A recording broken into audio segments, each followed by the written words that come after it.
Hello दोस्तों, कैसे आप लोग। उम्मीद है सब अच्छे होंगे, सब बढ़िया होंगे। और आप लोग भी मेरी तरह इंतज़ार कर रहे होंगे कि दिल्ली पुलिस का रिजल्ट है वो किस टाइम देखने को मिलेगा। तो मैं भी इंतज़ार में हूँ कि दिल्ली पुलिस का रिजल्ट है वो किस टाइम आ सकता है और कब तक आ सकता है। ठीक है, क्योंकि हमारे सोर्सेज होते हैं भाई, कि सोर्सेज से ही इनपुट मिलती है। वो बताते हैं कि आपका रिजल्ट है वो इस डेट को आ सकता है। डायरेक्ट हमारे कोई चेयरमैन से तो कांटेक्ट नहीं रहते, लेकिन जो डिपार्टमेंट में होते हैं उनसे कांटेक्ट होते हैं और उन्हीं के बेसिस पे हम आपको आगे इन्फॉर्मेशन है वो प्रोवाइड करवा पाते हैं।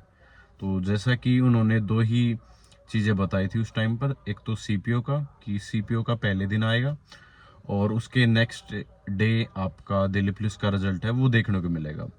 तो सीपीओ का बिल्कुल एग्जैक्ट डेट को आया था, तो इसलिए मैं उसकी बात पर अभी भी विश्वास करके चल रहा हूँ कि आपका रिजल्ट है वो देखने को मिल सकता है। कल मैंने दोबारा कांटेक्ट करने की कोशिश की थी, तो उन्होंने बताया था कि डेफिनेटली आपको जल्द ही 24 घंटे के अंदर आपको रिजल्ट है वो देखने को मिल सकता है। दूसरी चीज़ मैं आप लोगों से ये कहना चाहता हूँ, थोड़ा सा पेशेंस रखो, सब्र रखो। ठीक है, और जल्द ही आपको जो रिजल्ट है वो देखने को मिलेगा डेफिनेटली। थोड़ा सा विश्वास रखो और ज़्यादा नेगेटिव होने की ज़रूरत नहीं है। आप पॉजिटिव चीज़ों को लेके चलो, बाकी सब अच्छा ही होगा, डेफिनेटली अच्छा होगा। मेहनत करते रहो। पहली चीज़ ये कि आपका रिजल्ट के बारे में मैंने बता दिया, मैं अभी भी इसी चीज़ पे कायम हूँ, क्योंकि जो भी इनपुट होते हैं, सोर्सेज होते हैं, वहाँ से जो इनपुट मिला उसी के भी आप पर। सेकंड चीज़ कि आपका जो मेडिकल है, ठीक है, उसके लिए कितना टाइम मिलता है और मेडिकल में क्या क्या चीज़ें हैं वो देखी जाती हैं। ठीक है, और दूसरा कि मेडिकल आपका कहाँ होगा, दिल्ली के हॉस्पिटल में होगा या होम डिस्ट्रिक्ट में होगा या फिर जो आर्मी के हॉस्पिटल हैं, पैरामेडिकल के जो हॉस्पिटल हैं, ठीक है, वहाँ पर होगा। ठीक है, तो उन सभी मुद्दों के ऊपर बात करेंगे और स्पेशली कट ऑफ है वो आपकी क्या रह सकती है, इसके ऊपर भी बात करेंगे। तो सबसे पहले मैं बात कर लेता हूँ कि आपका जो मेडिकल है वो फिजिकल के जस्ट 1 महीने बाद या 1.5 महीने बाद आपका जो मेडिकल है वो करवा लिया जाता है। मेडिकल से पहले आपकी जो कट ऑफ है वो जारी होती है। ठीक है, तो जो आपकी फाइनल मेरिट लिस्ट लगती है वो मेडिकल करवाने से पहले लगती है, कि ये बच्चे सिलेक्ट हो गए हैं और इनका आप मेडिकल करवाना है।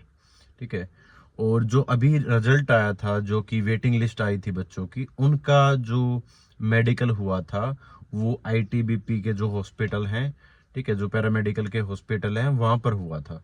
तो हो सकता है आपका भी जो मेडिकल है वो वहीं पर, जो पिछली जो वैकेंसी जो भर्ती हुई थी जहां पर उनका मेडिकल हुआ था, सेम आपका सिमिलर जैसे जाडोदा है और नोएडा के अंदर है, इस तरीके से वहां पर आपका आर्मी वाले जो हॉस्पिटल हैं वहां पर आपका मेडिकल हो सकता है।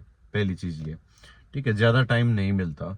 दूसरी चीज, जो मेंटर 365 और आपका अंकित, रोजगार विद अंकित, ये एक कैंप ऑर्गेनाइज करवा रहे हैं 3 तारीख को।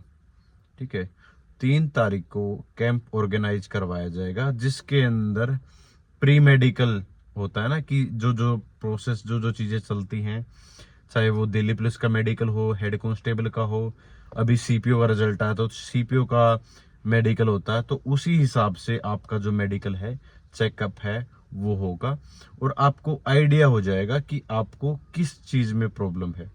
ठीक है, आंखों में प्रॉब्लम है, नोकनी की समस्या है, या कहाँ पर आपका पॉइंट्स है वो बन सकता है। और जहां पर वो मान ली पॉइंट बन जाता, तो आप उस चीज को, अभी आपके पास टाइम है 2 महीने 2.5 महीने, ठीक है, उस चीज को आप ठीक कर सकते हो। ठीक है, एक तो आप जब सेलेक्ट हो जाते हो तब आप बाहर निकाल दिए जाओ, या उससे पहले जो प्री मेडिकल में आपको चीजें पता चल जाए कि यहाँ पर आपका पॉइंट बन सकता है। ठीक है, तो वहां पर आप कैंप ऑर्गेनाइज किया जाएगा, मैं डिस्क्रिप्शन में, ठीक है, डिटेल है वो शेयर कर दूंगा, तो आप लोग जो प्री मेडिकल कैंप है वो ज्वाइन कर सकते हो। ठीक है, दूसरा कट ऑफ के ऊपर मैं डिस्कस करूंगा कि कट ऑफ है वो क्या रह सकती है आपकी। देखो, मेरा एक्सपेक्टेड यही है कि 65-66 के आसपास आपकी रहेगी यूआर कैटेगरी की। ईडब्ल्यूएस ओबीसी का मैं इतना मार्जिन नहीं रखता, 2 नंबर का 3 नंबर का इनके अंदर मार्जिन रहेगा। हाँ, ये है कि एससी और एसटी का आपका 7 से 8 नंबर का जो मार्जिन है वो देखने को मिल सकता है। सिंपली बात ये, लड़कियों की अगर मैं बात करूं तो लड़कियों के जो स्कोर जिसका भी 58 के राउंड है, ठीक है, 59 के राउंड है यूआर कैटेगरी का, और SC ST का वही 10 नंबर का डिफरेंस हो सकता है, ठीक है, 50 नंबर और 51 नंबर SC ST, और EWS OBC मैंने बताया था कि 2-3 नंबर का मार्जिन है, वो लेके चल सकते हो, ठीक है। बहुत सारे बच्चों का ये डाउट था कि कितने नंबर है वो कम हो सकते हैं, ठीक है, तो डरने की घबराने की जरूरत नहीं है।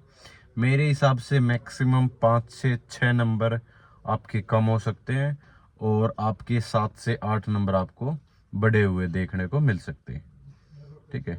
तो आप लोग अपनी जो मेहनत है, जो अपनी प्रिपरेशन है, उस पर ज़्यादा फोकस करो, ठीक है। बाकी रिजल्ट आपको पता ही भाई, मैं भी समझता हूँ कि आप लोग फ्रस्ट्रेट हो चुके हो आज के टाइम पर, ठीक है, क्योंकि इतनी सारी वीडियोस देख चुके हो, आप लोग खुद इंतज़ार में हो, ठीक है।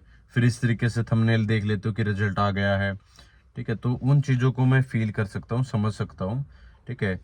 थोड़ा सा हेक्टिक हो जाता है ये चीज़ें, और आप इन चीज़ों के ऊपर ज़्यादा फोकस ना करके आप ये सोचो कि मेरा अगर आज फिजिकल करवाया जाता है, क्या मैं आज फिजिकल देने के लिए तैयार हूँ, क्या मेरी चीज़ें बिल्कुल राइट हैं, मैं रनिंग है वो क्या कंप्लीट कर पाता हूँ, लॉन्ग जंप अच्छे से ये कर पाता हूँ या कर पाती हूँ, ठीक है। तो आप उन चीज़ों के ऊपर काम करने की कोशिश करो। बाकी रिजल्ट के तुरंत बाद ही आपका फिजिकल करवा लिया जाएगा, उस बात का आपको ही पता है, हमें ही पता है, ठीक है। तो इसके इंतजार को छोड़ के कि रिजल्ट कब आएगा, आ जाएगा, कल आएगा, आप लोग जो अपनी फिजिकल की प्रिपरेशन है उस पर थोड़ा सा एक्स्ट्रा ध्यान देने की जरूरत है कि आप लोग उन चीज़ों को ठीक करो, ठीक है। सिन पिन वगैरह है, उसको आप दूर करो, और कोई भी इंजरी है उससे आप लोगों ने बचना है, ठीक है। बाकी रिजल्ट आते ही मैं आप लोगों को अपडेट जरूर कर दूंगा।